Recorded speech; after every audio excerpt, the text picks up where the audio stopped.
안녕하세요. 끝까지 보면 도움이 되는 마줌마TV입니다. 오늘은 누구든 해당이 될 수 있는 급작스러운 준비하지 못한 상황에서 과도한 의료비로 인한 경제적 부담을 덜어줄 수 있는 지급했던 진료비를 돌려드리는 국민건강보험의 본인 부담 상한제에 대해서 알아보려고 합니다. 살다 보면 예기치 않게 본인 또는 가족분들 중에 질병이나 사고가 발생이 되기도 하는데요.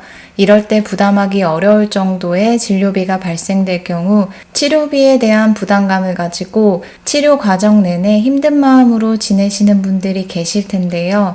현재 그렇지 않으시더라도 미리 이 제도에 대해서 알아두시면 추후에 급작스러운 상황을 만나도 덜 마음이 힘드시지 않을까 합니다. 그럼 본인 부담액 상한제란 무엇이고 어떤 사람들이 지급을 받을 수 있는지 신청 방법 등에 대해서 말씀드리겠습니다. 오늘 영상도 끝까지 봐주세요. 본인 부담액 상한제란 예기치 못한 질병 및 사고로 발생한 과도한 의료비 부담을 덜어드리는 제도로 특히 소득이 낮으시거나 연령이 높으신 분들 혹은 가족분들 중에 연세가 많으신 분들이 계시다면 미리 알아두시면 도움이 되실 만한 제도입니다. 특히 개인 민간보험이 없으신 분들이시거나 치료비를 당장 부담하기에 어려우신 분들은 비용 때문에 치료를 늦추시거나 받으시면서도 마음이 어려우신 경우들이 많이 있으실 텐데요. 본인 부담 상한제는 1년간 건강보험 본인 일부 부담금에 대하여 개인별 본인 부담 상한액을 초과하는 경우 초과 금액을 건강보험공단에서 부담을 드리는 제도로 2004년부터 시행되어 오고 있습니다. 재난적 의료비 지원에 대해서도 한 번쯤 들어보셨을 텐데요. 재난적 의료비 지원과 본인 부담 상한제는 각각 별개의 제도라고 이해하시면 됩니다. 재난적 의료비 지원은 비급여 및 전액 본인 부담금, 선별급여 의료비에 대한 지원이며 본인 부담 상한제는 비급여, 선별급여 등을 제외하고 환자 본인이 부담하는 의료비에 대한 지원이기에 별개 제도이며 요건을 충족하시면 각각 지원받으실 수 있습니다. 다음 영상에서 재난적 의료비 지원에 대해서 조금 더 구체적으로 다뤄보고요. 오늘은 본인 부담 상한제에 대해서 좀 더 자세하게 알아보겠습니다. 앞서 말씀드린 것처럼 개인별 본인 부담 상한액은 각각 다르며 각 상한액을 기준으로 초과되는 금액에 대한 지원금이 결정됩니다. 이러한 개인별 본인 부담 상한액은 소득분위 1분위에서 10분위까지 나눠서 살펴볼 수 있는데요. 소득분위란 국내 전체 가구의 소득 수준에 따라 10%씩 끊어서 총 10단계로 나눈 지표라고 생각하시면 되시고 1분위가 소득 수준이 제일 낮고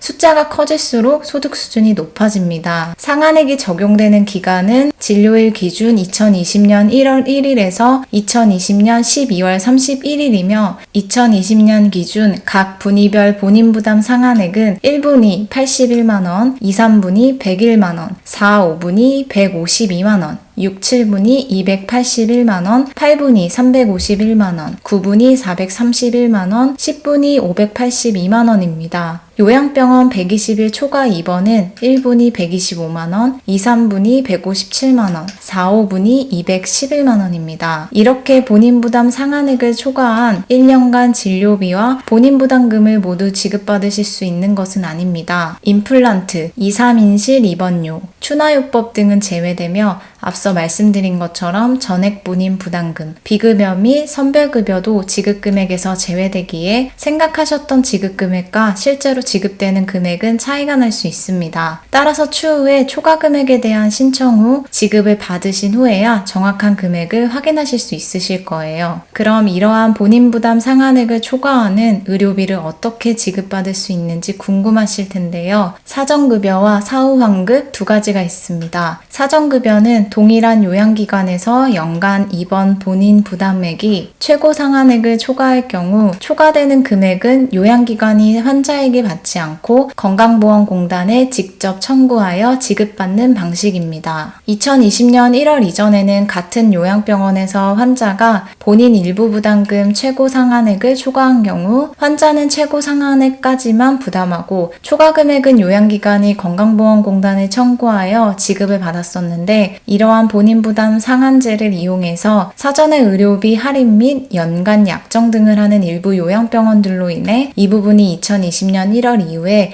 지급 방식이 앞서 말씀드린 것처럼 변경되었다고 합니다. 이제 4호 환급에 대해서 알아볼 텐데요. 아마 대부분의 분들이 이 부분에 해당이 되실 테니 잘 기억해 두시면 좋을 것 같습니다. 본인 부담 상한제 4호 환급은 개인별 상한액 기준 보험료 결정 전과 후로 나누어서 지급이 됩니다. 따라서 꼭 내년 8월에서 9월경에 지급되는 것이 아니고 개인별 상한액 기준 보험료 결정 전이라도 개인별 연간 누적 본인 일부 부담금이 최고 상한액을 초과할 경우 매월 초과 금액을 계산하여 지급합니다. 따라서 이 경우가 아니라면 상한액 기준 보험료 결정 이후 연간 개인별 본인 부담 상한액 초과금을 소득 기준별로 정산하여 초과 금액을 지급합니다. 4호 환급 지급 대상자에게는 안내문을 우편으로 발송하며 지급 안내문을 받은 대상자는 관할 공단 지사로 방문해서 신청하시거나 우편, 팩스, 유선, 인터넷 등을 통해서 지급 신청을 하면 됩니다. 본인이 직접 신청이 어려우신 경우에는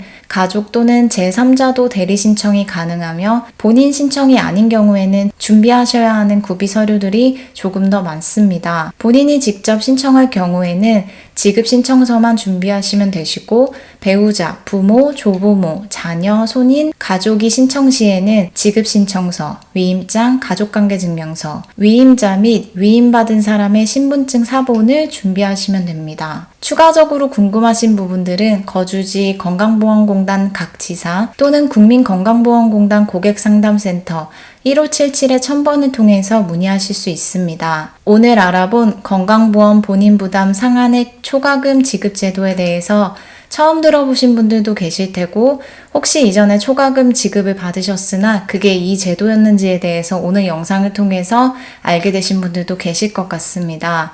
치료를 받으면서 미리 지급을 받을 수 있는 부분이 아니어서 치료를 받으시는 동안에는 아무래도 조금 부담이 되실 수 있으실 테지만 그래도 추후에 초과금에 대해서 지원을 받으실 수 있는 이러한 제도가 있으니 치료를 급히 받으셔야 하는 분들께서 조금은 마음 편하게 치료받으시고 건강해지셨으면 좋겠습니다. 특히 집안에 어르신들이 계시거나 급작스럽게 치료가 필요한 상황에 계시는 분들에게는 이러한 제도들을 통해서 의료비 부담 경감이 되실 수 있으니 미리 알아두시면 좋을 것 같습니다.